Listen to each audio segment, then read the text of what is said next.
Media మిత్రులకు నమస్కారం. మల్లా గారు అనేక విషయాలు చెప్పడం జరిగింది. మెంతా తుఫాను వాస్తవంగా ఆంధ్రప్రదేశ్లో తీవ్ర నష్టం చేస్తున్నది అందరూ భావించారు.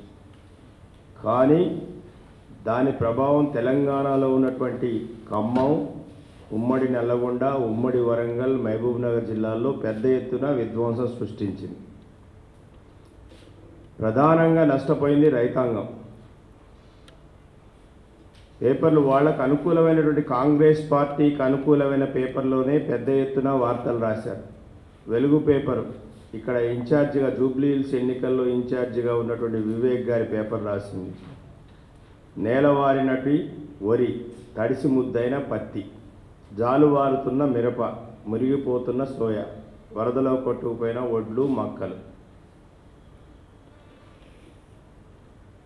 ఇంత పెద్ద ఎత్తున నష్టం జరిగితే కనీసం ఒక సమీక్ష చేయాలనే ఒక ఆలోచన లేనటువంటి ప్రభుత్వం, ఒక దుర్మార్గమైన ప్రభుత్వం ఈ రాష్ట్రంలో ఉంది. దున్నపోతు కనుక నిద్రపోతున్నటువంటి ఏ విధమైన పరిస్థితి ఉందో ఈ రాష్ట్ర ప్రభుత్వ పరిస్థితి ఆ విధంగా ఉంది. రైతులకి నష్టం జరిగితే గతంలో కూడా ప్రకృతి నష్టాలు జరిగినప్పుడు అది వరద కానివ్వండి, వ్యవసాయం నష్టపోయినా కానీ, భద్రాచలంలో పెద్ద ఎత్తున వరద వస్తే గోదావరికి కేసీఆర్ గారు స్వయంగా ఆనాటి ముఖ్యమంత్రిగా పర్యటన చేశారు. అక్కడ ప్రజలను ఓదార్చారు, వారి కన్నీళ్లు దుడిచారు. ఖమ్మం జిల్లాలో అనేక మండలాల్లో, వరంగల్ జిల్లాలో అనేక మండలాల్లో మొక్కజొన్న రైతులు నష్టపోతే స్వయంగా కేసీఆర్ గారు వెళ్ళి వారికి ఓదార్చి ఎకరాకు 10,000 రూపాయలు ఇవ్వటం జరిగింది. రాష్ట్రంలో జరిగినటువంటి అనేక వరదల్లో అటు కేటీఆర్ గారు, హరీష్ రావు గారు క్షేత్రస్థాయిలో పర్యటించి ఆ బాధితుల్ని ఆదుకొని వాళ్ళని ఓదార్చిన సంఘటనలు ఉన్నాయి. కానీ ఇవాళ ఈ మంత్రులు ఎక్కడున్నారు, ముఖ్యమంత్రి ఎక్కడున్నాడు అర్థం కాని పరిస్థితి. తెలంగాణ బిడ్డలకి అర్థం కాని పరిస్థితి. ఎందుకంటే నిన్న ఒక చిన్న హృదయ విదారకమైనటువంటి సంఘటన. ఖమ్మం జిల్లాలో కొనిజర్ల మండలం నిమ్మవాగు పొంగి పొర్లింది. అది ఎప్పుడు పొంగి పొర్లుతూనే ఉంటుంది. కొంచెం వరద వచ్చినా అది పొంగుతూనే ఉంటుంది. ఎందుకంటే అది వైరా రిజర్వాయర్కి ఫీడింగ్ చేసేది. ఒక డీసీఎం డ్రైవరు ఆయనకు తెలియక అక్కడికి వెళ్ళిపోతే ఆ వరదలో కొట్టుకొని పోయాడు. మరి అక్కడున్న పోలీస్ యంత్రాంగం ఏం చేస్తుంది, రెవెన్యూ యంత్రాంగం ఏం చేస్తుంది? మీకు కనీసం బారికేడ్లు పెట్టాలనేటువంటి కామన్ సెన్స్ కూడా మీకు లేదా ఈ రాష్ట్ర ప్రభుత్వానికి? అక్కడున్న స్థానిక ప్రజలు పాపం ఆదుకోవడానికి పోయారు. ప్రజలు ఆదుకోవడానికి పోతున్నారు, మరి ప్రభుత్వం ఏం చేస్తుంది? మీరు ఎక్కడున్నారు? నిద్రపోతున్నారా? కనీసం బారికేడ్ పెట్టి ఒక పోలీస్ ప్రొటెక్షన్ పెట్టి మీరు ఇటువైపు ఎవరు వెళ్ళకూడదని చెప్పేటువంటి పరిస్థితి. అంటే ప్రజల యొక్క ప్రాణాలని గాలికి వదిలేస్తుంది ఈ ప్రభుత్వం. అట్లాగే అనేక ప్రాంతాల్లో రోడ్లు జలమయమైపోయినాయి. స్వయంగా ఈ రాష్ట్రానికి డిప్యూటీ ముఖ్యమంత్రిగా ఉన్న బట్టి విక్రమార్క గారు ప్రాతినిధ్యం వహిస్తున్న మదిర పట్టణంలో నిన్న ప్రజలు పెద్ద ఎత్తున ఆందోళనకు దిగారు. అయ్యా మమ్మల్ని రక్షించండి, ఈ వరద నుంచి మమ్మల్ని రక్షించండి, ఎన్ని సంవత్సరాలు ఈ బాధ పెడతామని. ఆయన ఇప్పుడు 4 సార్లు ఎమ్మెల్యే, అక్కడి నుంచి 4 సార్లు ఎమ్మెల్యే గెలిచాడు. కానీ 4 సార్లు ఆయన చేసింది శూన్యం. ప్రజలు నిన్న పెద్ద ఎత్తున మీ మీడియాలోనే వచ్చింది, మమ్మల్ని రక్షించండి మహాప్రభు, మీరు హైదరాబాద్ వదిలిపెట్టి మదిరకు రండి, మమ్మల్ని రక్షించండి అని ప్రజలు రోడ్లెక్కి గొడవ చేశారు.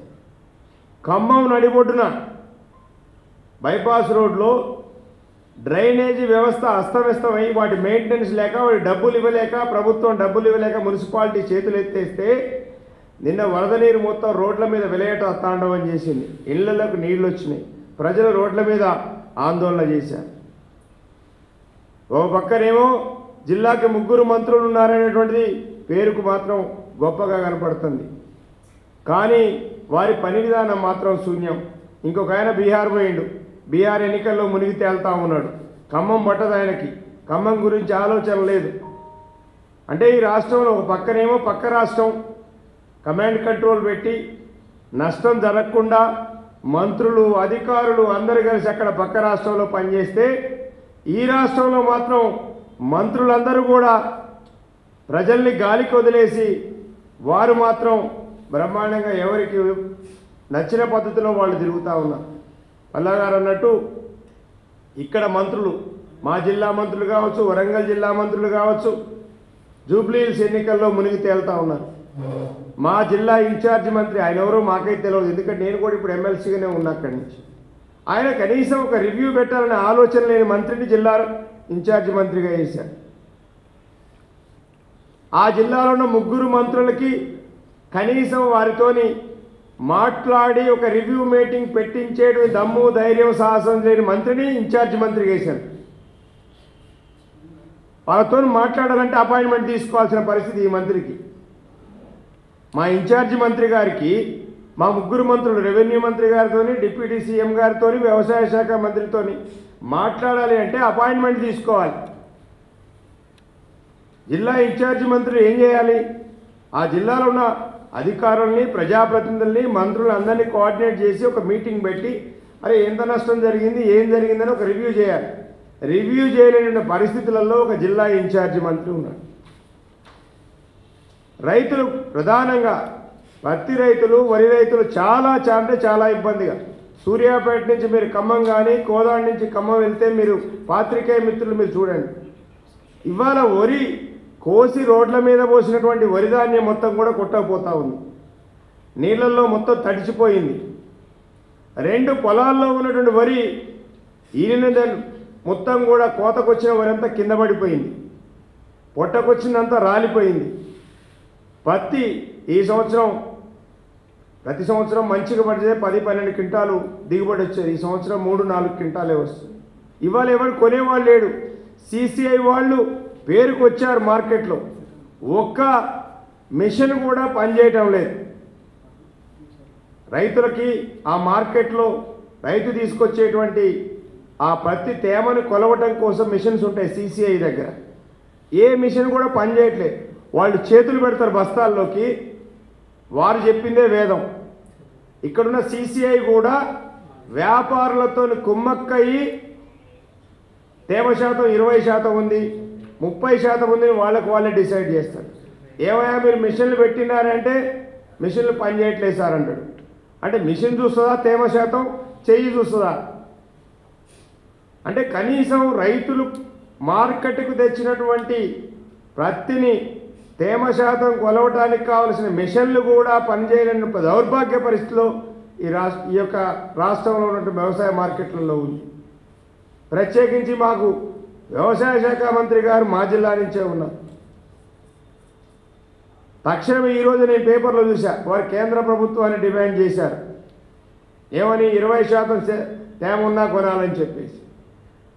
కేంద్ర ప్రభుత్వం, రాష్ట్ర ప్రభుత్వం 2 రైతుల యొక్క నడ్డి విరుస్తున్నాయి.